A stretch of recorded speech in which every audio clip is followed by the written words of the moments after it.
in order to get myself through college, I started my first company when I was 19.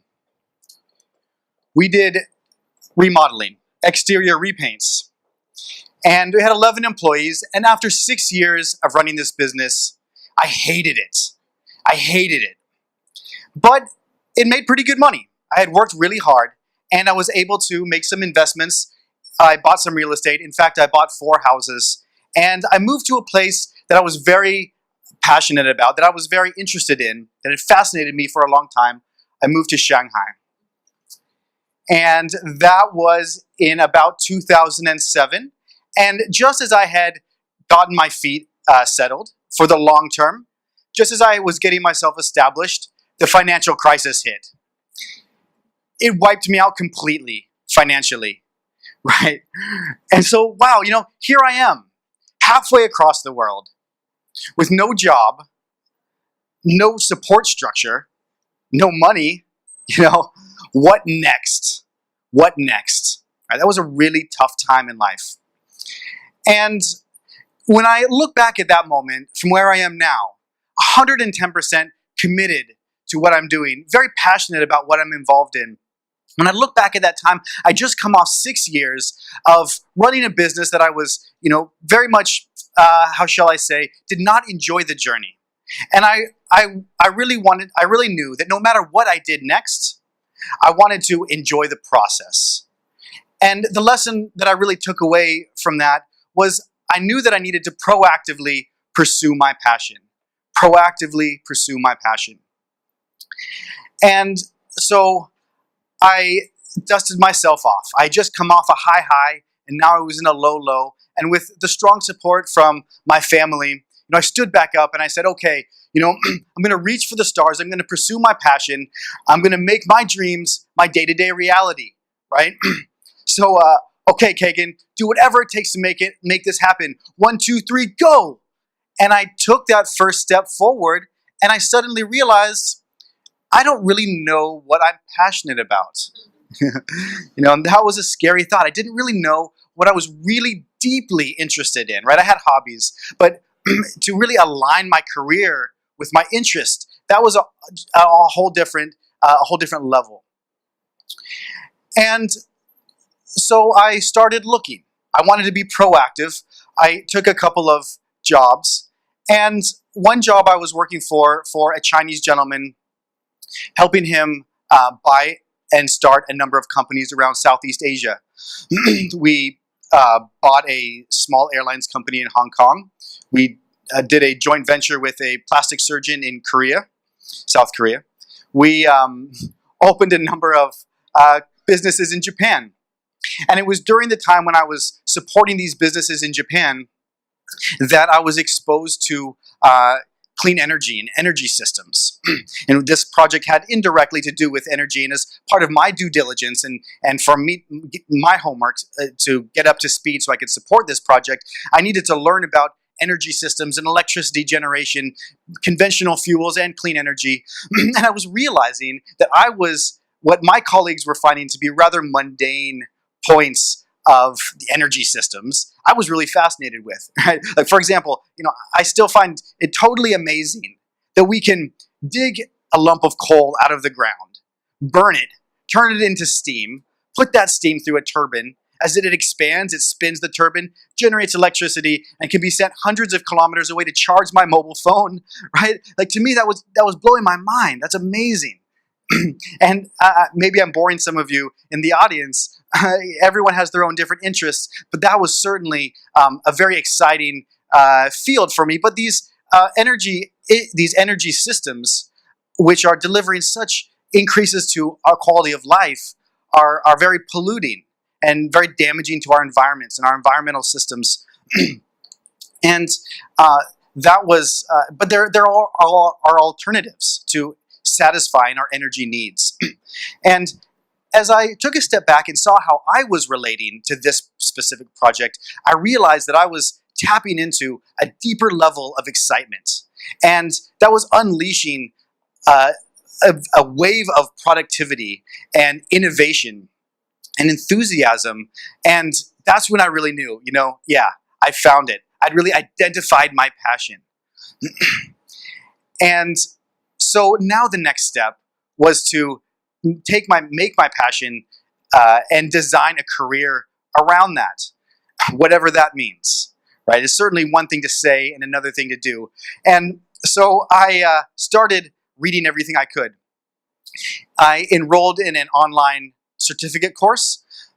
I had a couple of friends coming to visit me from the US, visit me in Shanghai, and I bought $1,000 of books on Amazon. It was a little crazy. And I convinced these poor guys to load their bags full of these books and kind of drag them onto the plane. And I did everything I could to get myself up to speed about climate change and clean energy and sustainability and these issues. And I started to apply for some jobs. And for anyone out there who's really tried to make a fundamental transition in your career, you know how scary that can be, or how frustrating when you go to an employer, but you don't really have the track record on your CV. It's hard to make the case without having any relevant experience or educational background. And that's really what I was experiencing. I got a lot of rejection. And that was another point in time when, I was really scared. I was really concerned, will I be able to actually pull this off? And however, I really wanted to be proactively pursue my passion. And so I focused on, I really wanted to focus within my circle of influence. So I quit my job and I moved to the UK to pursue higher education. And at that time, a lot of my friends said, Keagan, you must be crazy. You have this job, which seems so exciting. You're traveling all around Southeast Asia, buying these businesses and doing mergers and acquisitions. And, for me, all I have to say, and I hope you in the audience can empathize, is that I didn't want to sacrifice the great for the good. Right? It was interesting, but I didn't want to give up on my dreams and settle. So I did. I quit my job and I went and pursued an MBA in clean energy. And I came back after having accumulated a sufficient amount of expertise. And I was honored to take a leadership position in a company that was doing corporate social responsibility. Our last speaker was just talking about that. And it's a really amazing field. It's a really exciting field. And it has some to do with environment and energy systems, not directly, but it was a good incremental step. It was a step in the right direction, and I was able to use that experience and that platform to continue to learn more and speak with like-minded people and build a sense of credibility. I was really honored to be able to work with some of China's and the world's largest corporations on their sustainability strategies and CSR initiatives. And it was during that period when I was exposed to China's forestry and agricultural systems. China's forestry and agricultural systems produce a massive amount of biological waste, biomass, that's not managed sustainably. And as I realized what I needed to do, although I was interested in clean energy, was I needed to really narrow my focus. And understanding that this bio waste can be used better, used differently, it made sense for me to really dive deeper in that direction for a number of reasons. It was related to both my networks, as well as it was a strong focus when I was getting my MBA in clean energy. And so I was able to use that time to really narrow my focus and identify within the broad area of clean energy, within the broad definition of sustainability, what specifically I wanted to jump into. And as soon as I had identified that, I jumped. I quit my job again, and I started my own business making biofuels. In fact, we joint ventured with a Chinese partner, and we now both make biofuels and we make the equipment that makes biofuels. So our biofuels are made from the waste from agricultural processes like peanut shells or rice husks, and they're used to burn to replace coal. So so it reduces the dependence on coal. Or in this case, this is densified biomass. These are biopellets, and they're made from sawdust, right, which is waste from furniture processes. Anyway, we not only make these biofuels, we also make the biomass equipment.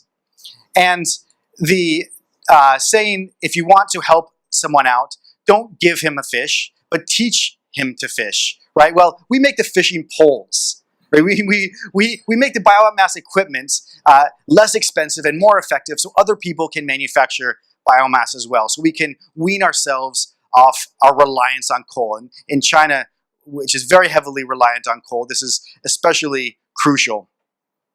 So when I take a step back and I reflect upon, where I've come, can I say that I'm really happy with where I am? And, I'm still doing some sustainability consulting. I'm still doing some corporate social responsibility consulting, but most of my time is focused on developing this clean energy business. And now we're one of China's largest clean energy management companies. And I would say, absolutely. Yes, I'm very, very satisfied with where I am. But in case I made it sound easy on a day-to-day basis, it's certainly not. Right? It's certainly not. No, not only is the energy industry very competitive, my JV partners are Chinese, from a different culture, certainly different, completely different sets of assumptions.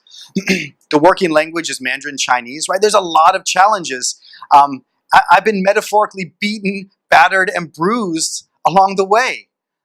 But because I'm aligned with what it is that I'm doing on a day-to-day basis, with my interests and my passions, that I'm able to tap into a deeper reservoir of patience and tenacity that enables me to turn a lot of these challenges that would have otherwise, which I would have otherwise thrown in the flag, I would have given up on, I'm sure. And it's allowed me to make them successes and push through. Professionally, it's enabled me to really unleash a massive amount of productivity, right? I would propose to you that as more of us can take a step back and identify our passion and really build our career around that as a society, it would better equip us to meet the challenges that we face in the 21st century. Personally, it's brought me massive increases in my quality of life, right? I wake up every day with a smile on my face. Well, not every day, but I wake up a lot earlier, right? And not because I have to, but because I want to. And, that's what we should all be going for, right? We should all be really loving what we're doing. And so I would like to, leave with one final element. And that is that as you are identifying your passion and aligning that with your career, to ensure that, to be strategic about what passion you choose. And what I mean by being strategic is that not only identifying your passion, but ensuring that it includes the idea of service and contribution. And when your success is not only about you, but it's about the greater good, then it really maximizes your support networks and releases a massive amount of synergy within your own personal stakeholders. So I would challenge you to go out and unleash your own excitement and innovation and productivity. Increase your personal well-being by grabbing your dream and making it your day-to-day reality. Thank you very much.